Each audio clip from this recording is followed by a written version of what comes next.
Welcome to the OtherWorldsGG Community Cast. This is episode number 38. I am Table for Two, and I am joined, as usual, by Mellified and Alien Pickle. How you fellas doing? I'm doing all right. This is Mellified. I guess after 38 episodes, we can legitimately say as usual. Most of the time it is the three of us. I'd say 95% of the time it is the three of us. So, how you doing, Jim? I'm holding on barely. Just all right. like a thread or like less threads of sanity. You know, so. Oh, well, it's man. Halloween. It's pumpkin spice everything, and everybody gets to dress up. Season I know, right? Like I ordered some pumpkin spice ivermectin because that apple stuff's getting kind of old. God bless you, Jim. I love you, brother. Spicy hot take. Oh man, I love it. Well, we've got a bit of news that we're going to talk about today. A lot of fun little things going out there in the world of video games. This weekend we kind of had to record a few things out of order because I was quite busy with my schedule, unfortunately. But it's all good. This first story is actually kind of funny because I had thoughts of The Witcher roll through my mind, which is Valheim has hot tubs now, and you know what that means. What does it mean? Do you guys know? I don't know. Is it too hot in the hot tub? Yeah. It means they can finally participate in that Twitch channel. That's right. In the hot tub category. Yeah. Oh my gosh! And so Mellified has a Geralt in a hot tub action figure. That is amazing. Yes. And he's got a little rubber ducky in there with him. You can't really see it very well. Oh my god. That's hysterical. Oh, that's funny. I Where'd love you put that at? It's a centerpiece on his mantle. Like collectible from Dark Horse Collectibles. No, I meant, did you put it in the toy thing? In which channel? I thought like. Oh no, I'm holding it up on our video. So in the recording channel here, we got our videos on. Oh, okay. So, but yeah, that's awesome. Geralt chilling in his bathtub. All right. Well, I won't kink shame, so no comment. Well, I mean, that's kind of an interesting add-on that they've done for the game. I find that kind of funny, but it is fun because, like, when you look at the screenshots of this, you get, like, you know, all these Vikings sitting in hot tubs. But this does exactly remind me of that, though. It's kind of funny. So you should put up the community Valheim server. Yeah, I don't know. No, I'm not ready for a community Valheim server yet. It's still one of those things where it's still in the early days of the game being like out there, so they're still constantly putting new content in, which means patching hell of our own server, which I don't want to deal with. So, it wasn't so bad, really. I ran one for a while when the game first came out. It's kind of stable now, though, right? Like they don't. It's not like Ark where every week, like clockwork, they put out a break your shit patch. Yeah, it ain't like that. Yeah, that was that was the beta years of Space Engineers. Like, holy crap. Man alive. We'll see. Let's move on here. 10 years after launch, Warhammer 40,000 Space Marine gets major free update. What's going on? What's going on with this, Mellified? You guys are more than Warhammer fans than I am, so what's up? Well, this is the Warhammer 40k Space Marine was the first-person shooter set in the Warhammer universe, and the Sega, for the 10th anniversary of the game, just out of nowhere decided to drop the anniversary edition, which basically gives you all the DLC they did for the game and a soundtrack, you know, phone wallpapers, all kinds of crazy crap like that. So they basically just tried to give something for the fans, I guess. I had the original in my Steam library, and it was automatically upgraded with the new stuff. I think I had most of the DLC already, though. Yeah, I was going to say, like, if you already own all the DLC, then, you know, it's whatever. I would like to see the multiplayer get revived in the thing, because it's just, the multiplayer is really, really good. And the only thing that I've ever seen people actually play is the co-op horde mode thing against the orcs, right? But there is actually player versus player, like, team-based stuff in there, but you never can find a game of it. Well, what's interesting, this I'm looking at a PC Game article about this story, and they were commenting in their review that what they liked about this, they rated this the third best Warhammer game ever. They liked the fact that it wasn't a cover shooter, that you were actually wading into battle with a chainsword and a bolter and just getting in the thick of it, which I thought was an interesting point. Like, that's really what Warhammer sort of is all about. So just, cool to see that they did at least something with it. They didn't have to do anything. I don't think anybody would have expected it. So it was a nice surprise. Yeah. Crazy. What else we got? Let's see. We got Gloomhaven, the famous, super ridiculously over the top board game that has, it's like $200. The box is about a foot tall. It is gigantic, and the digital version has been in the works for quite some time. I have only tried it a little bit on my old PC. It sat at the loading screen for 45 minutes and never got past that, which is apparently a common issue with the game, at least recently. But it sounds like hopefully they'll have all those bugs fixed, because it's finally leaving early access after about 2 years later in October. So might be a good time to check that out. The cool thing about Gloomhaven on the tabletop is there is an entire character system. You can level up your character, and there's progression as you complete the game. You complete a game session and you unlock new things for your character. You unlock new stories, new missions in the game world. So it's really tried to be a tabletop version of like a PC RPG. And then ironically, now it's also gone back to the PC. So Very nice. Hey, shocker. I own it already. I put this next one in here for you, Jim. Negative Atmosphere is an indie riff on Dead Space with mechs. Oh, good. Did you put it there because of the mechs or because of my negative atmosphere? Well, both, but no. Actually, it was specifically for the mechs, because I thought the idea of a mech suit and fighting creepy aliens a la Dead Space sounded kind of cool. Might be up your alley. So might be worth checking out. That one's... Yeah, that sounds interesting. I'm actually kind of curious about this next one with Sea of Thieves. I guess they got a pretty good feedback on their Pirates of the Caribbean stuff that they added in, because there was quite a bit of underwater stuff that you could do in there. And so they're adding in what seems to be a lot more underwater type, as they call it, shenanigans, different things that you can do, and treasures that you can get, mysteries to solve as you accomplish underwater tasks to get some loot.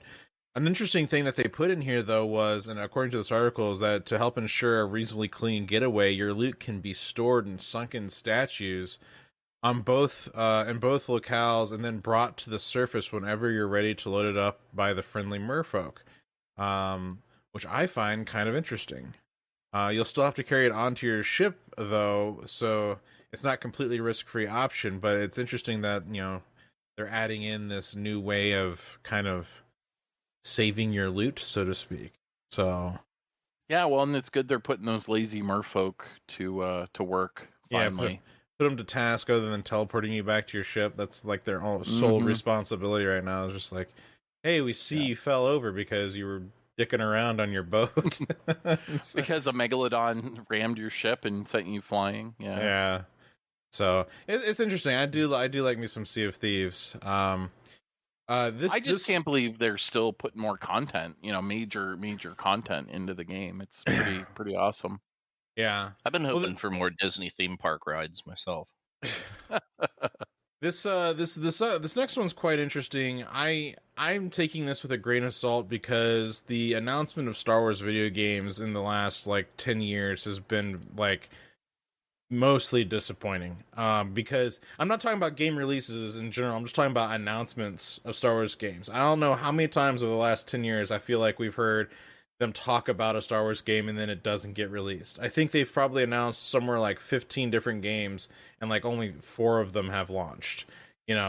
it's quite crazy. But this new one apparently is reportedly, this is speculation, being made by the same developers who did Detroit Become Human, Quantic Dream, the studio Quantic Dream, who is mostly responsible for narrative focused games like Heavy Rain and Beyond Two Souls, and of course Detroit Become Human.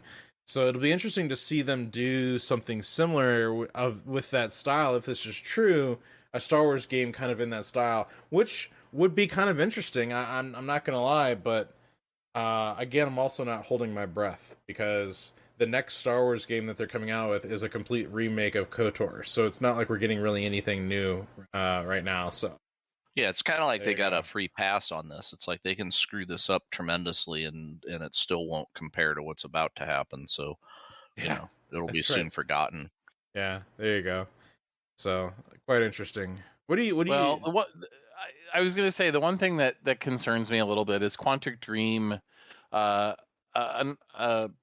Journalist Andy Kelly put it, they're known for lavish production values, quick time events, wild tonal inconsistency, overwrought drama, gratuitous shower scenes, and SWAT teams.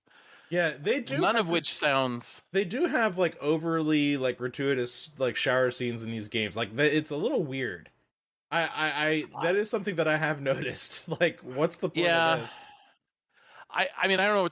I wouldn't have thought of them being anywhere on the top 10 list of studios to do a Star Wars game. Right. Maybe they're doing something different that we haven't seen in a while, like a narrative driven, story. That might be interesting. I think the Star Wars universe is ripe for innovation, like Mandalorian. So maybe we'll get something great. Fingers crossed. Yeah, I would love to see a return to like narratively driven, like first person style games, like not Knights, but Dark Forces. Dark Forces, Jedi Outcast, Jedi Academy. Mm-hmm. Those games were a lot of fun. They told some really fun stories. They're pretty straightforward, not overly complex. A game that I thought was fantastic, but got bombed to hell for whatever reason, was Call of Duty Infinite Warfare, right? Mm-hmm. Jim, you like that one too, right? That was actually one that I think we all collectively actually liked. Of all the Call of Duties, that's probably the one that I liked the actual single player the most. The way that they did it, where you could like kind of choose your missions and like where you're going to go next and that kind of thing. I think that would be a great style of game to do as a Star Wars story. Like they could have done like a Dark Forces style like that, and I would love to see a single player driven game like that. I'm just waiting on the awkward Darth Maul shower scene. Well, it's really awkward because he's got to take his legs off. So exactly. Oh no, the handicap showers. Yeah. It's gonna be tough. All right. Well, moving on to Xbox and PC stuff. Yeah. So Halo Infinite has split screen support. We've seen early players getting access to this through Microsoft's Preview Insider program, and somebody was able to get the game running with 3-player split screen. The assumption is that it'll support 4, but it even has field of view settings and 120 FPS support with split screen, which was rather interesting. Now let me ask you this: is this just for multiplayer, or is this split screen capable for co-op? That we don't know. I think the game only has multiplayer right now, online competitive. So, it at least has that. But see, that's the thing. They need to come out and be like, yes, you can split screen co-op the campaign, because that to me is like a huge staple of the Halo franchise. But whatever. Agreed. Fingers crossed. This is something that I think Mellified is probably the most interested in out of most of us, because he loves tinkering with all these kinds of things. But gaming with Dolby Vision.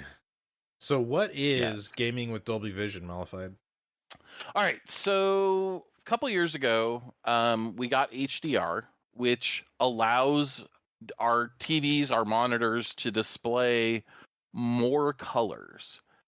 And a lot of people, think, well, geez, I've got 256 colors. Why would I need more, because you can do 256 shades of red, green, and blue, and then mix those together to create different colors. The thing is, especially, I think one of the places I often see it is in an underwater scene when like a submarine is going down into the ocean and you get bands of blue. And on a conventional TV, very often they will be very distinct bands where you can see the line, because Right. they don't have enough colors of blue to do it as a gradual shading between these different colors of blue. So with HDR, that you now have 1,000 shades of blue to work with.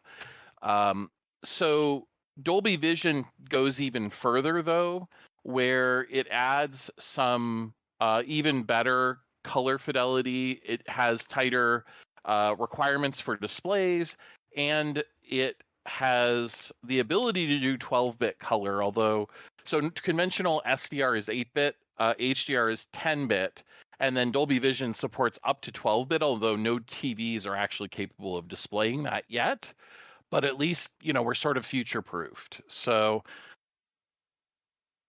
it'll be interesting to see basically what the practical outcome is. If you have a Dolby Vision capable television set, you're going to see better colors than even HDR. Whether you could tell the difference, maybe. Just when you thought the Matrix couldn't go any deeper, it does. That's right. That's right. Yeah, that's I mean, it's awesome. kind of a nerdy thing, but movies, a lot of DVDs or excuse me, HD, UHD Blu-rays. I shouldn't say Yeah. DVDs anymore. UHD Blu-ray is using Dolby Vision quite a bit. You'll see it there. So, Well, I just know that you're super into this kind of stuff because, like, whenever Yeah. we talk, you're like, I want the highest end possible way of playing my games, and so I knew that you'd be really into this one. What is interesting is this is only on Xbox, so Windows does not have this. Even Windows 11, which got a bunch of the features that the Xbox Series consoles got, were added in Windows 11, but not this. So, bleeding edge for Xbox. Yes.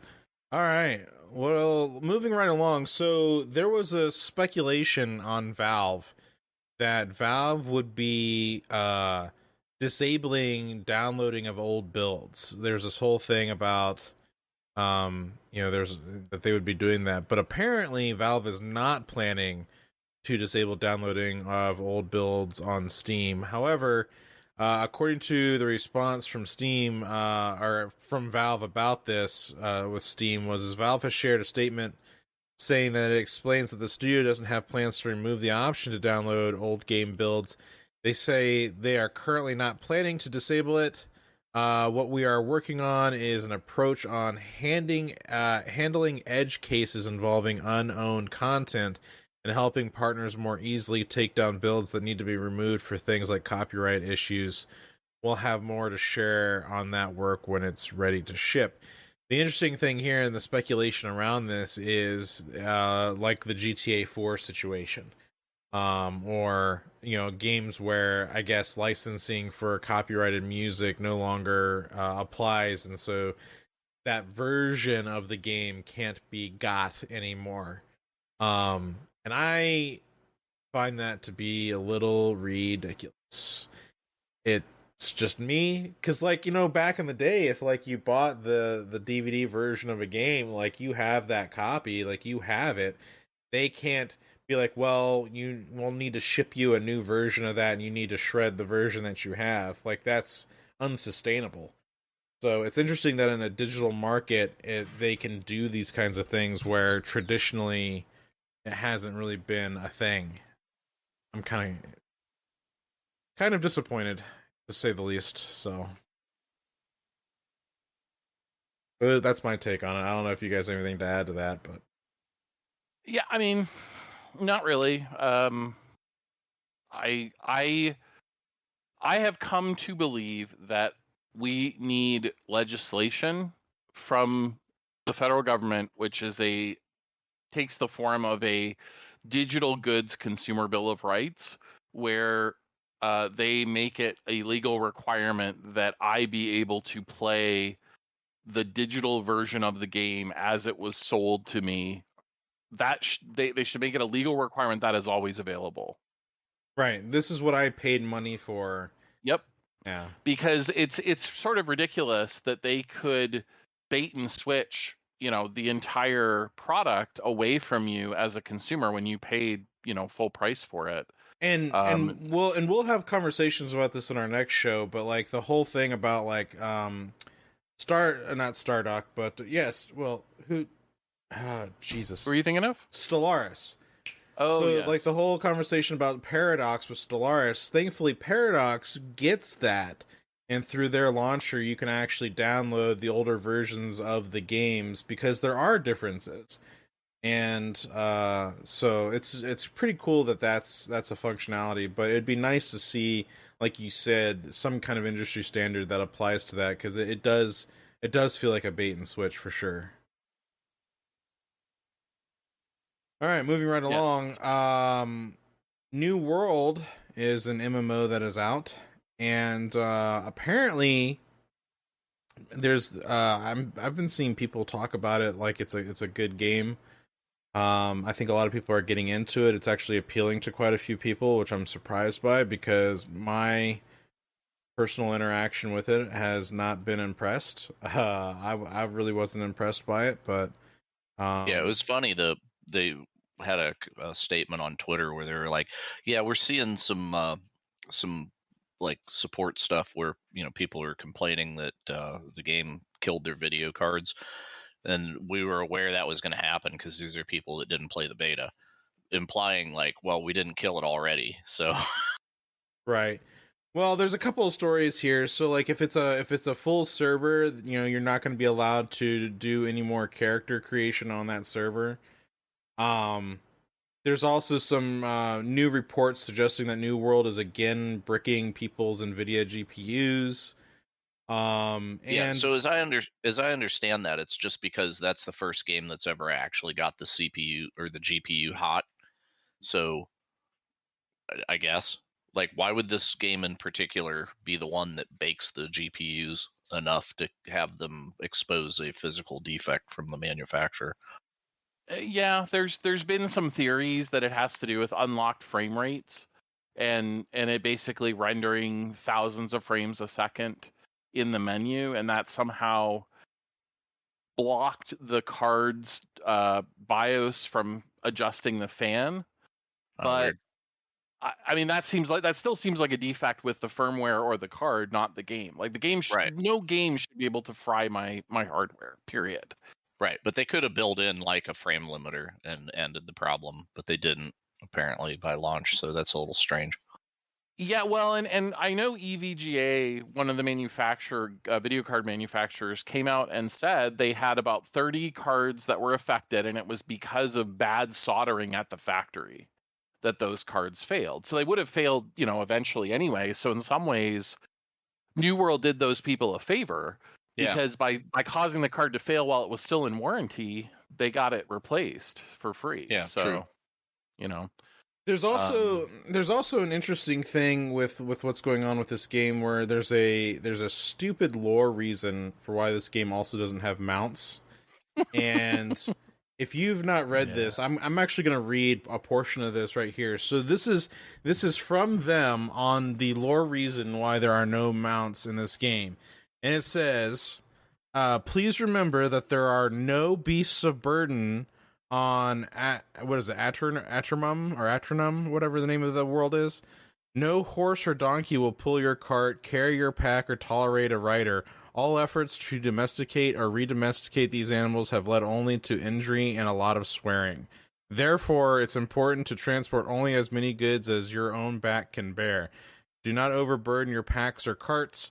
This is not the old world. In this world, we must pull all our own weight. Your joints will thank you. What the hell is that? Apparently, we forgot how to domesticate animals when we went to the New World. That's what that says to me. Well, it was the horse uprising of the summer of 2020, where the yes, something dumb like that, I guess. Yeah. It's just so weird. I don't know. The game. I've completely lost interest in New World. If I'm being straight honest with you, just everything about it just turns me off. I'm like, I don't even want to touch it. It's interesting because it's doing really well. I mean, it as an MMO, right? They had to limit player capacity, which is a good sign for them, I suppose. Well, I wonder if it's doing well because it's good, or it's doing well because people are desperate for anything but WoW. I think it's number two. I think people might be desperate for something that's anything that isn't WoW, and maybe they don't want to get on the Final Fantasy bandwagon because everybody's trying to join the Final Fantasy bandwagon. So people are trying to find the next new thing that maybe be popular or whatever. A lot of streamers are playing it. A lot of like YouTubers are playing it. So I think that's increasing popularity. But if I'm being honest with you, I find more joy out of going and playing a retro MMO than I do playing any of these new ones. They just don't interest me. You know? Yeah. No, it's just I don't know. Like what's going on here? Because is this like New World? Like I noticed the characters kind of look like conquistador sort of look about them, right? So whenever you say like, well, New World, I would think like, well, the Americas, right? It's not the Americas. It's a different. It's like it's the way the lore kind of goes is like you were on a ship bound for this mythical place that any adventurer who's tried to go to has never returned from because either their ship gets wrecked or whatever it is. But like lore wise, there's this guy who apparently was able to make it through, and he's got like the notes on the passage and how to get past the barrier to this secret new world. And once you're there, there's all kinds of fantasy style things that happen, and there's zombie like, stuff that goes on. And okay, so this isn't like a Dungeons and Dragon version of Christopher Columbus, kind of thing. No. This is like the New World, but as a fantasy that's set not like in the Americas. So okay, I figured it was like they sailed over on 3 boats sponsored by like the Knights Templar, and it was the Nina, the Pinta, and the Gandalf or something. No, I don't know. Just nothing about this seems like I'm interested. Right. Really. Well, I played it and I lost interest so quickly. Anyway, all right, moving right along. Capcom wants the PC to be its main platform for games in the future. Cool. So, like, Marvel vs. Capcom on PC only? Is that what we're seeing here? Or? Does that mean we're gonna like get Monster Hunter games first, and then the console kids have to wait a year? Because that's what they're doing to us now, right? Like it's what, January something of next year that the new Monster Hunter finally comes out on PC. It's like the Nintendo Switch has had it for a year or two now. I honestly don't know when it's supposed to be out on It's the January. The pre-orders are up on Steam for it. It's like, oh, okay. If I was dumb enough to pre-order stuff, I'd have done it. But yeah, it's funny. I went back and played the original Monster Hunter World a little bit today, and damn, it's still got that error. You're playing even single player, and then it tells you like disconnected from the server. The mission's canceled, whatever. And it's just like, my God, this is a launch bug, guys, and you're still doing this. Right. It's like 2 years later. Yeah, that's super frustrating. Crazy. All right, moving right along. Warhammer 40,000 Chaos Gate Demon Hunters looks like a grim dark XCOM and first gameplay footage. What do you think about this, Melified? Pickle, have you seen this? Well, I played the original. I don't know why they're remaking it, but okay. Yeah, I think they're just decided that they wanted to revisit this part of the Warhammer universe. It looks interesting. I like XCOM. I think it could be really fun as a squad-based tactical combat game. I mean, that's essentially what the tabletop is. So we'll see. Fingers crossed, but it looks encouraging. Yeah, I mean, it's not like the game was bad, right? It's just if you go back and try to play the old one, you're like, oh, this is really old. It's from a different era. But Yeah. if they remake it and bring it up to speed, that's cool. I don't know if maybe it's going to be a Diablo kind of remake where it's just like we prettied it up, but the old game is running underneath or what. Well, according to this, Starfield is going to have twice as much dialogue as Skyrim, and that's kind of scary. When I played Skyrim, I don't remember ever saying I need to talk to more people about stuff. Well, it's not just that, because everybody has something to say. Like every person you talk to has a quest for you practically. So it's like, that's ridiculous. Yeah, I'm hoping that it's like Skyrim and that it's super moddable and people can turn it into anything. And then we end up with like all kinds, basically Starfield becomes a platform for all kinds of space games that come out of it. That'd be right. Yeah, because they did that. What was it called? The something Worlds. That was kind of like a Bethesda game, but not. I forget who did that. I'm not sure which one you're thinking of. Yeah, it was. I can't think of the name of it. It was that one where you were like on corporate hell planet. And Outer Worlds. Outer Worlds, thank you. Yes. Yeah. So Outer Worlds was like, it was a cool one and done game. I can't imagine going back and replaying it because I feel like through the exploring of things in that game, I saw every pixel of the map. There was nothing that was not revealed by the time I got done just doing a normal playthrough where I wasn't even trying to be completionist. So I don't feel like there's any reason to go back and look at that again. But Skyrim, I could throw in and see stuff I've never seen before. So, yeah, that's kind of the contrast there. Well, moving right along, BattleEye Anti-Cheat confirms that it's going to have Steam Deck support. I don't know whether to be glad or sad. No, it is, because all those games that depend on it wouldn't be able to come over there otherwise.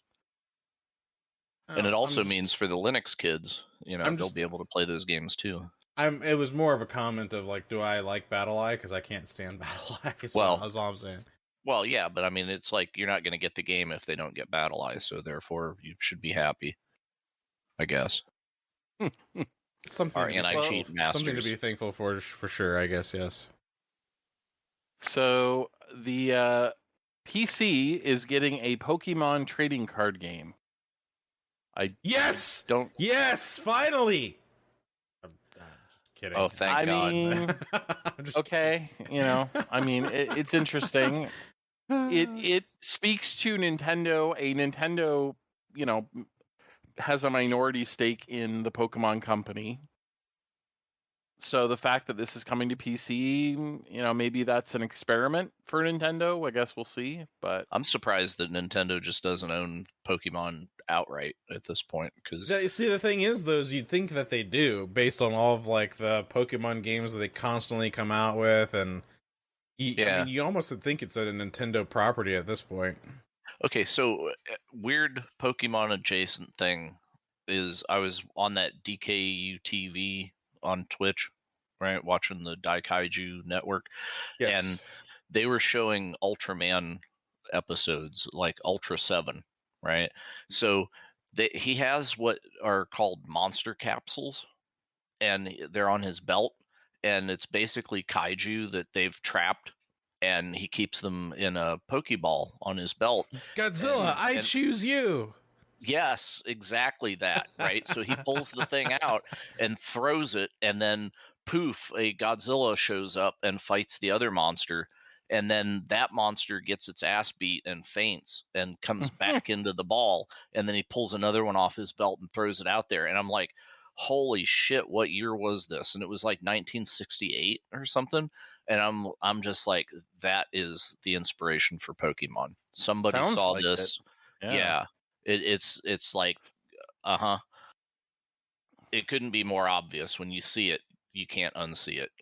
Mothra, I choose you. Straight up, man. That's awesome. Well, in odd retro news, but yet not retro news, Xbox 360 gamer picks are making a return to Xbox Insiders. That's interesting.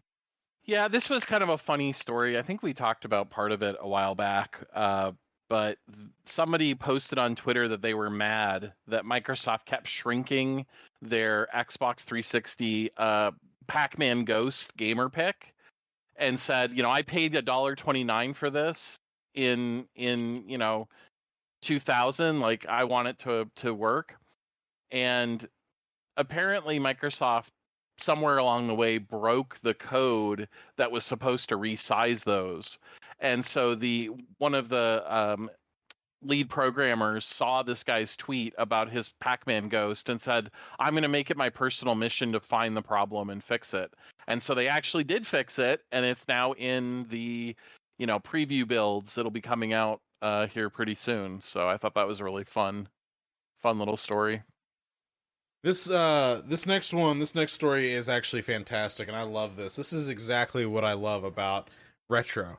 And so under our retro category, we have a story here about the long-dead MMO Warhammer Online just added 2 scrapped cities. So there were 2 cities that never made their way out of beta, and it was, I can't pronounce these, but Carrack and Carrack 8 Peaks never made it out of the beta to the live game when the game was live. But thanks to the fan-run private server Return of Reckoning, they've been able to put them back into that game, and they've been going pretty strong. They've been working on this for quite a while now, and honestly, I love to see this kind of stuff. It reminds me of like when the Legends server for Star Wars Galaxies added in its own expansion content for Cloud City.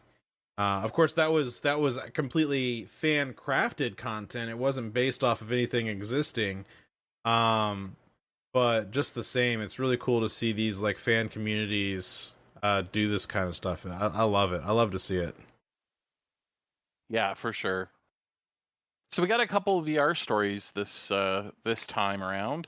Lone Echo 2 is one of the games that was announced not several, but a few years ago by Oculus as a Oculus only exclusive title. And Lone Echo 2 unfortunately has been delayed again until later this year. But delays generally are a good thing because it means we'll get a better product in the end, hopefully. Nice. Resident Evil 4 for Quest 2 to be released October 21st. And there's an extended gameplay trailer out there if you guys are interested in checking it out. I never got into the Resident Evil series. I don't know why. It wasn't something that interested me. 4, I think of all of them, 4 is one of the more accessible because plays like at least on the original, it played like an over-the-shoulder shooter. So you were third person shooting, zombies and stuff. I think that it'll be interesting to see how they translate that into VR. Being first person, tightens things up a little bit in terms of your field of view. But I have hope for it. These style of games, I have fond memories of playing like in the arcade, with the light guns and stuff like that. Like I'm down for that. I'm down for that stuff.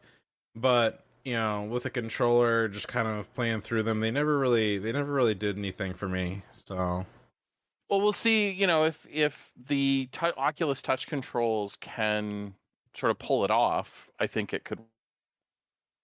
Yeah, well. and that might be a great way to experience it in that case. So, we are also getting a new game called Unplugged, and this is basically air guitar.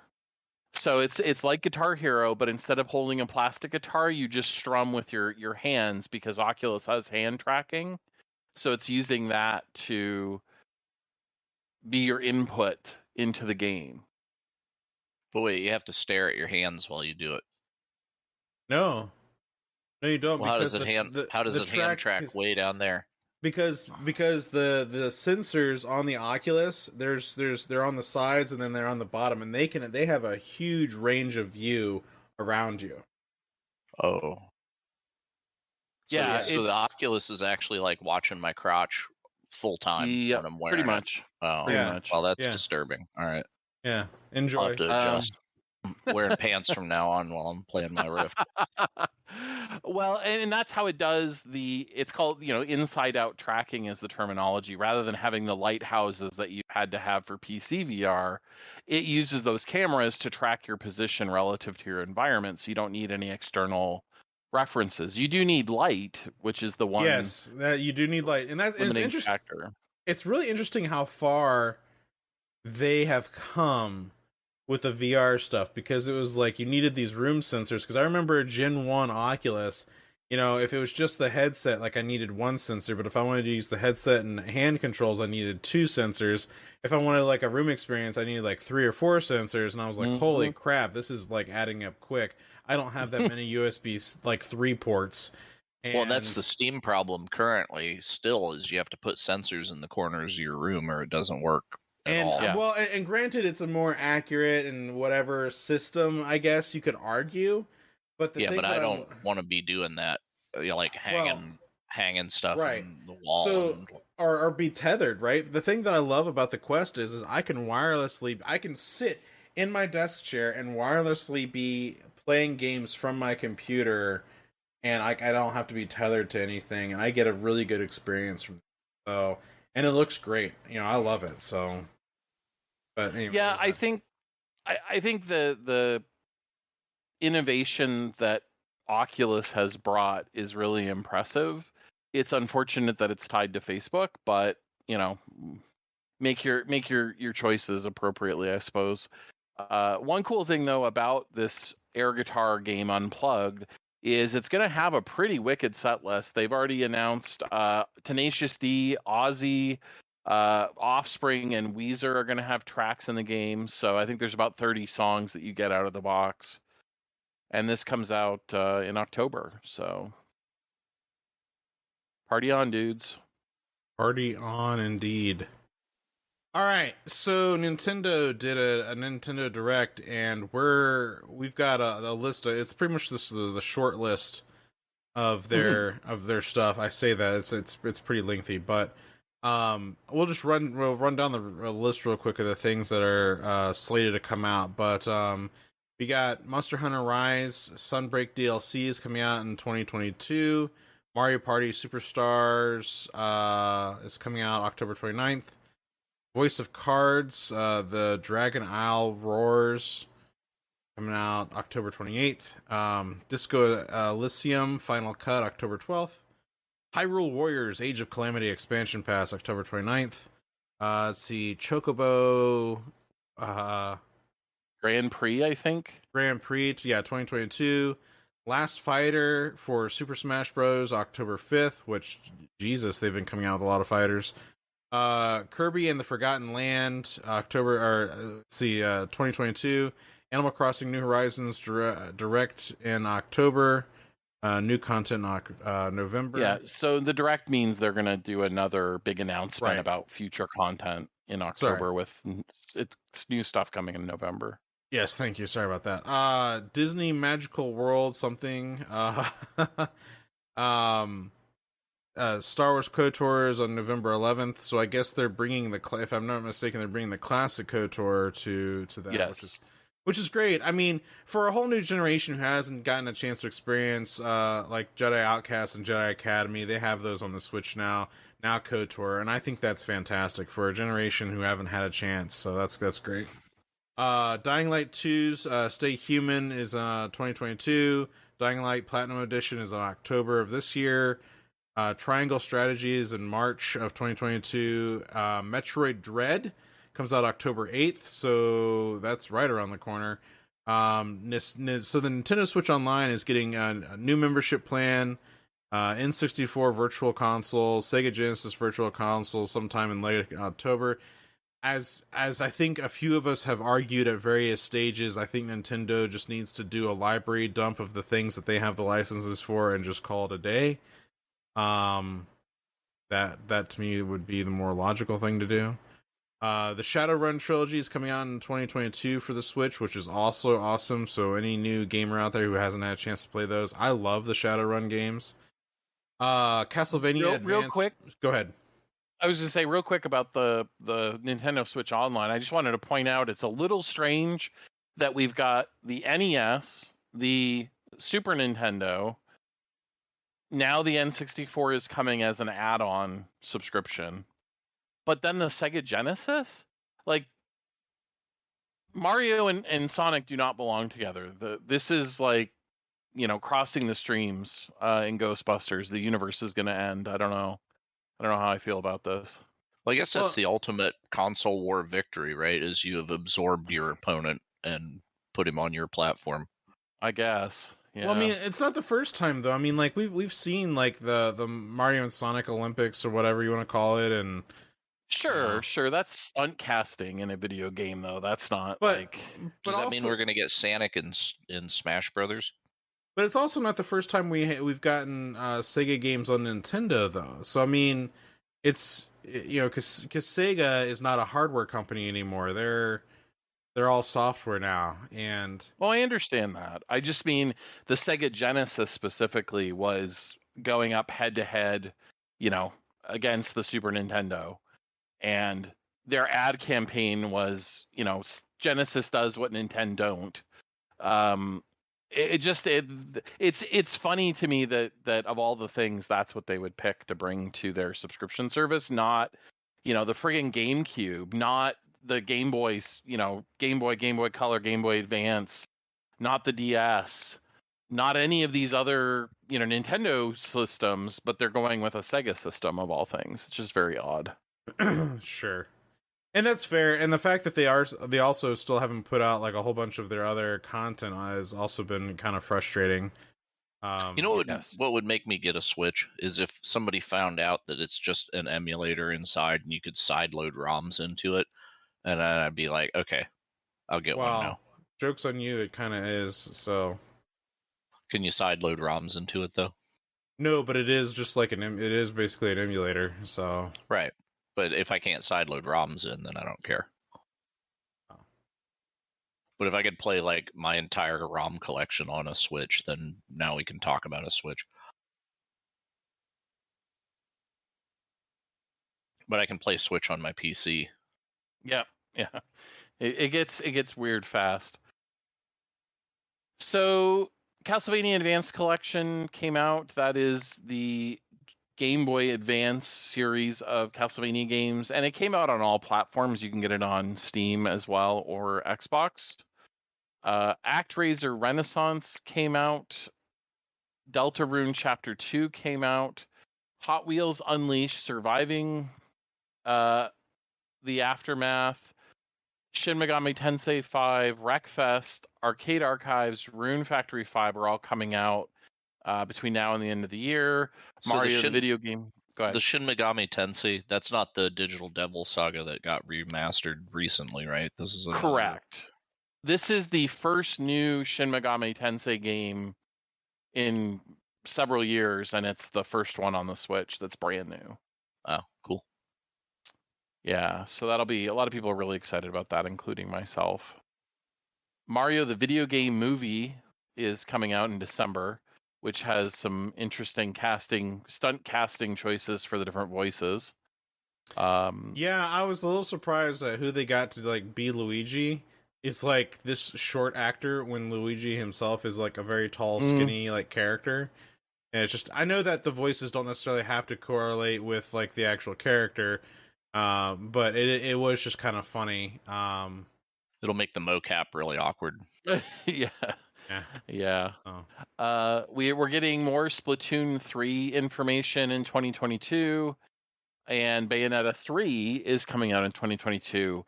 Bayonetta was kind of an interesting one because the first game came out and Nintendo funded the sequel in their bid to make the Wii U more appealing to adult gamers, because it's a more adult game. Your character is dressed in her own hair and shoots things. So Bayonetta 3 was something that a lot of people weren't expecting after the Wii U was such a lackluster success. But apparently Nintendo is going to make it happen. So that's pretty exciting. Very. All right, what else we got going on here? Windows 11. In just a few days, Windows 11 will start rolling out to PC near you. Am I going to wake up and find out that I've got it? No. Okay. That and COVID, actually. Yeah. If you get one, your odds of getting the other, I think, go way up. No. Yeah, I think what's going to happen, the way it happened for me as a early adopter, insider, was I went into Windows Update and there was a big banner at the top that said, hey, click here to upgrade to Windows 11. Yeah. And I did that, and then it complained I had some weird driver that my motherboard manufacturer put on there that it didn't like, so I uninstalled that. And then it said, okay, and it rebooted my machine, it did a bunch of stuff, and then it rebooted, and went back into Windows 10, said, sorry, I failed to do the upgrade. And then I tried it again, and apparently third time's the charm, because then it took. So your mileage may vary, but the one thing I will say that has been really surprisingly awesome is getting auto HDR in all of my PC games. I've loved that feature on the Xbox. Which is interesting because I've been getting auto HDR and a lot of my stuff already on Windows 10. So it's kind of interesting that that's happening now. Yeah, I think they said they were going to backport it to Windows 10, but I'm not sure what the timing is of all that. But it certainly has been great on having that in games. And then I haven't seen really too much else other than the obvious cosmetic changes. I found it to be a little bit finicky, but I suspect that's also because I'm, so far 2 weeks ahead of the actual release that a lot of apps need to be updated. At work, I'm going to be updating my work machine to Windows 11 so that way I can start playing with it there. I'm not so sure I'm keen on doing my gaming rig just yet because I've got a lot of customized things going on with different applications that I don't want to break.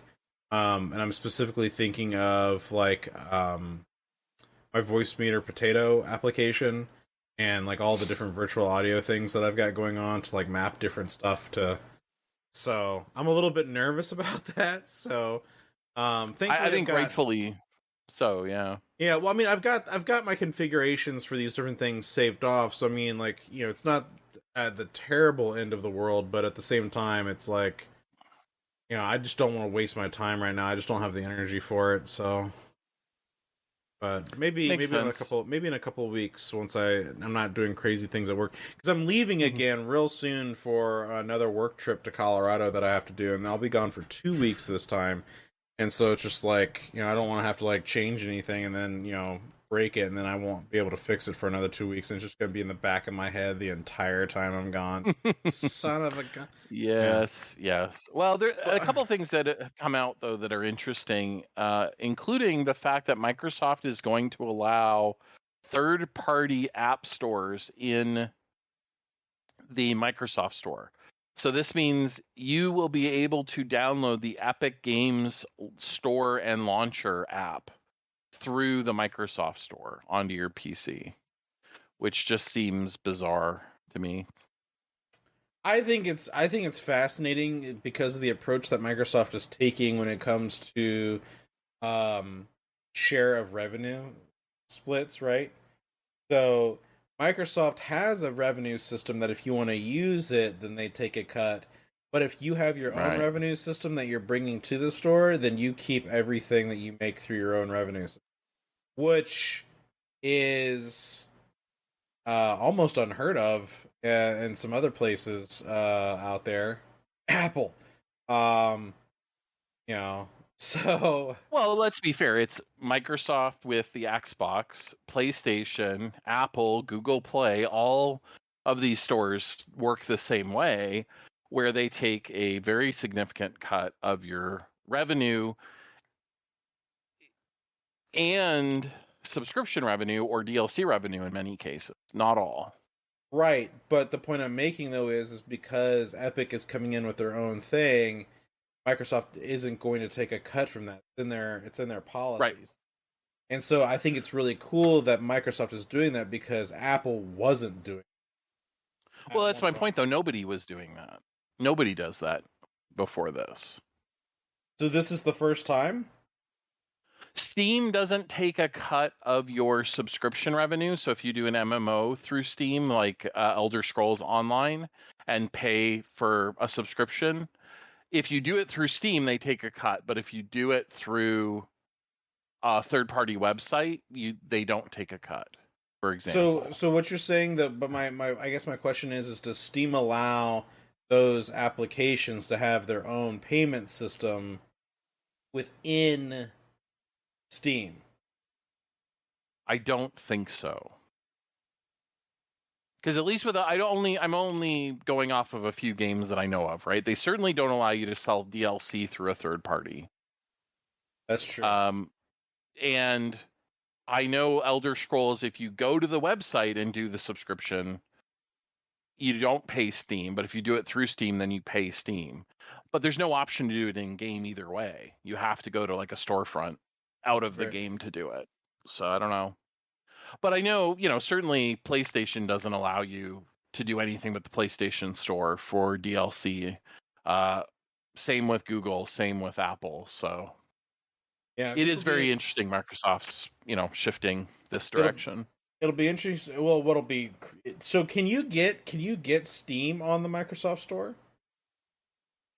Well, Valve would have to put it up there, and they haven't said they're going to, but Epic has.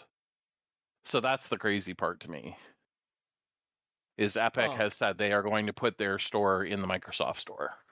Yeah, a store for a store for a store. Yeah, Jesus. Yeah, I heard you like launchers. Yes, yeah, well, this does nothing to help that. That's for sure. But here's the other thing, though. Microsoft really doesn't want you installing Windows 11 on unsupported hardware. They do not. They're being very sticklery about that. Some of our work computers just don't have. They have like some older Xeon processors, and they're not going to cut it. Mm-hmm. Well, one of the things Microsoft said, I think we talked about this on our last news show, was that the reason Microsoft's being so strict is they think they can get to a 99.5% error crash-free rate with only supporting the newer hardware versus trying to go back and support all the old stuff. I guess my old Cyrix chips are out. Yes. You can, as it turns out, though, you can install Windows 11, but what you have to do on an unsupported machine, but what you have to do is go get the ISO and install the ISO on top of Windows 10, and it will work, but you won't get anything but critical security updates. So you won't get any of the new features. You'd have to go get the ISO again, I guess, and reinstall manually. Which seems even stranger at that point to me, but yeah, it's pretty weird.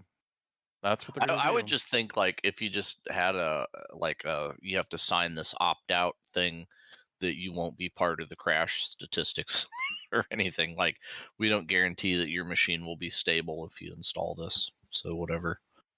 Well, and it actually does say that in the license agreement now. That was one story that I didn't make it into our news, but I saw in passing was that they do have a clause in there that says they don't guarantee it won't melt your hardware, basically. And if it does, it's your fault. So, a little bit happier note, though. We are getting a new USB Type-C spec for extremely, extremely high power delivery. Currently, the USB spec tops out at 100 watts. They are now going to support up to 240 watts over USB-C. That's insane. That's basically going to pretty much every laptop charging brick out there. Yeah. And it means that we could have a universal standard finally for laptop chargers, which would be delightful. It would be. Yeah, I saw where they were forcing like iPhones have to go over to USB-C as well or whatever. Europe's talking about it. Yeah, they currently have a mandate that it has to support USB-C, and Apple complied with that by shipping an adapter in the box. So what the EU is saying, well, that's not really the spirit of what we were trying to do. We want USB-C on the device. Right. So they want to cut down on how many junk ass cables are laying around in landfill. Yep. and junk chargers and how much, how many different chargers people have to have, all of it. So we'll see if it happens, but it's certainly encouraging. And I have a couple laptops that have giant power bricks, so I would love to see that come to pass. Yeah, like some of the laptops that I've had in the past, the power brick was almost bigger than the laptop. It's kind of scary. Yeah. Like literal brick, like a 5-pound brick in my bag that was the charging thing, and it was just like, this is really stupid. Yeah, I think my current work laptop has 170 watt charging, but it's actually a pretty decent size little like brick. It's not too terrible, but I have a Lenovo laptop, or I gave it to my son, but it was interesting. The 15-inch version and the 17-inch version, the 15-inch has a 2060, the 17-inch has a 2080. So you'd think that they would have different power requirements, but they use the same power brick. And what's really obnoxious is if you decide you want to have an extra, like you want to have one on your desk wired up and then have one in your travel bag, that to get a second power brick is actually surprisingly difficult. I had to wait 2 months for them to ship one to me. Are you talking about like the Lenovo Legion series? Yeah, actually I have one as my work laptop. They got me one for work because like I do like everything on it, from virtual machines to rendering stuff in some circumstances to it's crazy. Yeah, so it'll be interesting to see if this new standard comes to pass. I certainly hope it does. Nice. Interesting rumor, a RTX 3080 Super was spotted on HP's website as refresh rumors start to build. This is pretty standard marketing tactic for NVIDIA. About a year after they come out with a card, they come out with a super version at the same price point that's a little bit faster. I'm sure it's inevitable. I guess the question is going to be timing. Given how hard it is to get a card currently, and that the global supply chain shortage is expected to last well into next year, which we have I'm kind of jumping ahead to another story I think we have. But I don't see how this makes sense, right? Like, I just leave it alone. People can't get the card that they want right now anyway, so why make it even harder by, switching over to a new product? That's right. I agree with you there. All right. What else we got here? Son of a gun. Well, Paradox has abandoned multiple unannounced projects to focus on proven game niches, which it's a little disappointing. It's always nice to see publishers try something new, something different. It doesn't always succeed, but when it does, it can be a really great, new game, new genre, new something. So for Paradox to kind of pull back like this is disappointing. They've had enormous growth over the last 5-10 years, and they've also had some executive turnover. So I suspect that may be a factor in all this. You know what this kind of makes me think of, and it's on one hand, it's kind of hard to, like, I really can't blame you guys for this, but it's just like, focus on the things that they know that work right now, and kind of like maybe build up a little bit of that revenue before branching off into some other projects. It's kind of like Steam when it comes to Valve, right? Like, they were making games there for a little while, and we missed the fact that Valve was making games. I'd love to see them make more games again, but they're more focused on their business and their projects and their higher end stuff, like their VR things and their. Yeah, we just want one game in particular. That's all we give a shit. Yeah, but at this point, would it be even worth it? Like that's the problem that I have. I feel like in order for that game to be successful, they just release it without saying shit. It's just like tomorrow you just see Half-Life 3 like on the store and people go like bananas and like breaks the internet. Yeah. I feel like that's the only way, because if they say anything, the hype train's going to get so like over the top that when it comes out, it's going to kill it. So what they need to do is they just need to drop it like tomorrow and then I think, you know, it'd be reasonable. But at this Or point, they could actually put it out as like a Scum game. It'll be like a point and click adventure that is Half-Life 3, and they'll just be like, yeah, we felt like we would explore alternate engines for or a visual novel. Right? That would be even better. Yes, I love it. Oh man, Gordon Freeman versus the Cat Girls. oh no. It turns out they're the overmind of the Combine or whatever it is. It's just like a race of cat girls all along. It's cat girls all along. Half-Life 3 confirmed. All right, moving on. So these next two stories that we've got in our business legal section are actually kind of interesting. DICE says that it will show no mercy to the Battlefield 2042 cheaters, and you know what?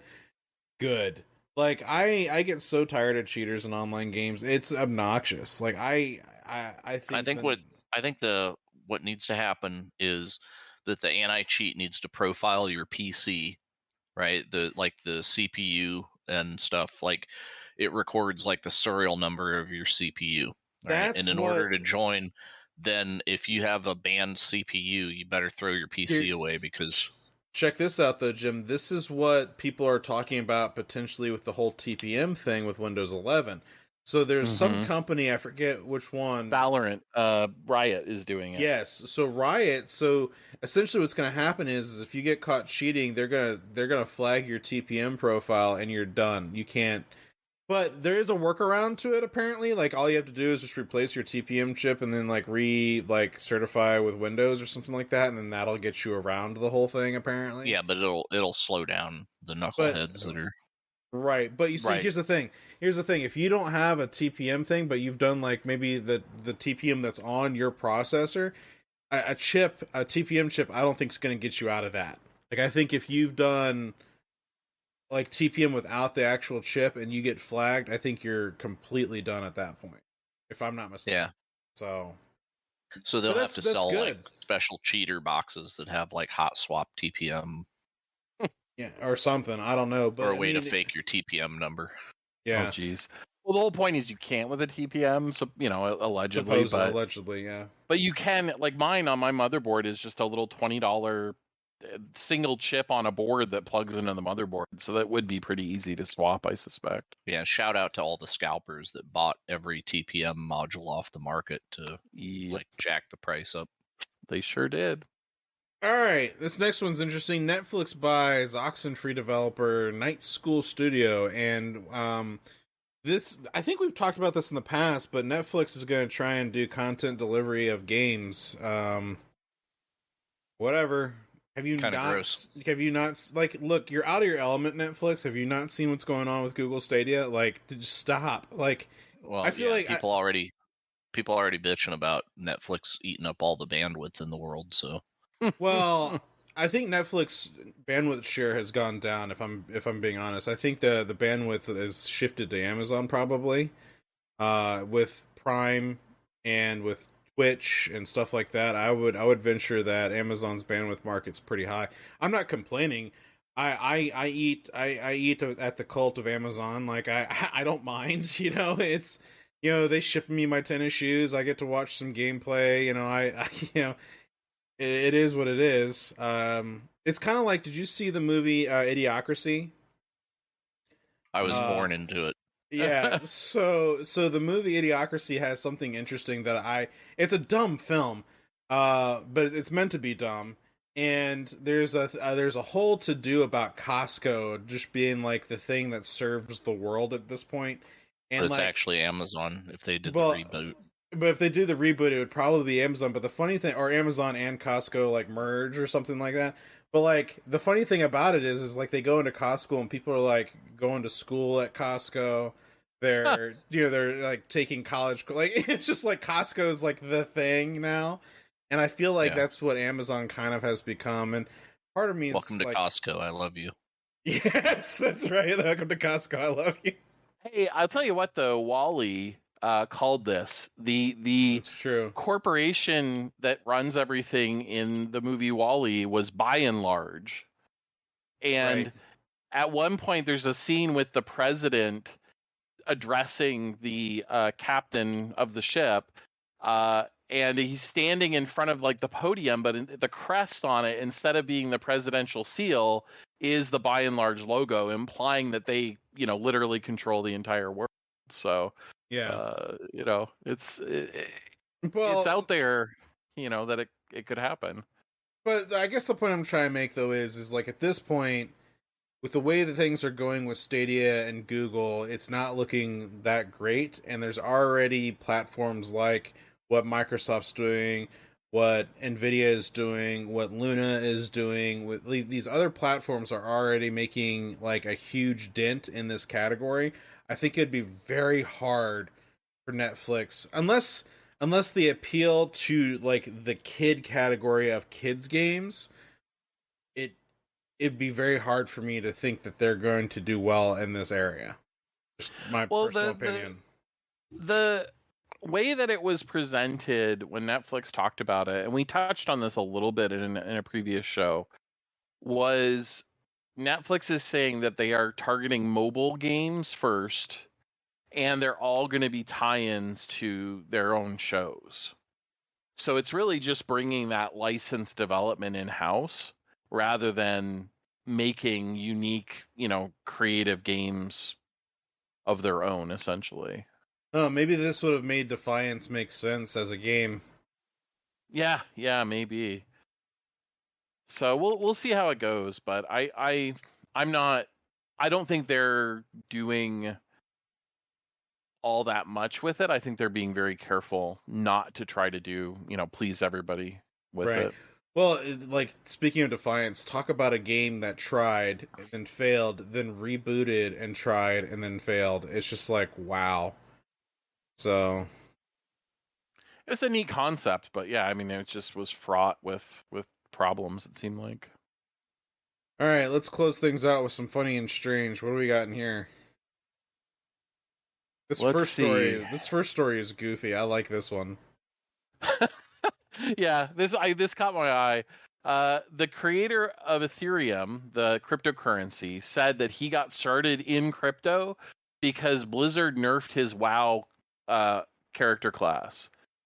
He was a shadow mage and he was mad and he quit the game, and then he had all this free time because he'd been playing WoW, and so he started getting into Bitcoin, and one thing led to another, and then he invented it. So it's all Blizzard's fault. Thanks, Blizzard. Appreciate that. Yep. This next one, holy cow. I don't know if you guys have followed this story at all, but eFootball 2022 has quickly become the worst rated game on Steam since it came out this week. And if you look at some of the screenshots, you can see why. The facial animation is horrific. Like, It looks like an alien is wearing a human skin and trying to blend in type of horrific. Did you ever see Men in Black where it's like the roach guy inside of the... This is exactly what this looks like. It does. It's horrifying. And then on top of it, they have not one, not two, but 3 paid currencies in the game that you have to buy if you want to get into the ultimate team stuff. Sugar in water. God, it is just... This looks terrible. These are terrible. Bizarre. So, at any rate, I just thought that one was kind of a funny thing. Like, you can't completely phone it in, guys. People will notice. God, that's so funny. 91% negative reviews and an overwhelmingly negative rating. So... In definite strange news, The Witcher is getting a new fun-filled kids and family series on Netflix. I don't know how you do that. Because when I think Witcher, I think family fun, right? Like, what the hell are they thinking? Time to go slay some demons, Timmy. Let's go. Oh yeah, my God. Mean, and maybe like maybe it'll be like Muppet Babies. It'll be like Witcher Babies, a little toddler. Well, that's what I was gonna say. Is even if you did it about the kids who are going through the Witcher school, the Trial of Grasses in the lore kills 2/3 of the kids. That's so right. That's a Yeah, pretty that's dark right. friggin' storyline if that's what you're going for. Oh, I don't man. know. I just can't even begin to imagine what they were thinking. All right. So this next one's really dumb too. This for real Far Cry 6 watch costs $1,200 real dollars. So they I guess made a watch based on the watch from Far Cry 6, and They did. They Yeah, there did. it You see your is. character wearing it, and they made a replica of it. So But the only thing that looks like something from Far Cry 6 is the numeral 6 is like a little bit stylized. That's literally the only. So I'm Far saying Cry buy thing. 5 of them and flip them on eBay for like triple the next day. Well, they're only making 1,980 or 1,984, I believe it is. So yeah, they will be very limited. I'm not sure who's going to be jumping up and down to buy it, but okay, God, Melify, can you do this next one? This is too dumb for me. I'm sorry. Okay, so LG makes really nice OLED TVs, but they also have a group that makes custom options for special use cases. And one of those is a 325-inch 8K home cinema display.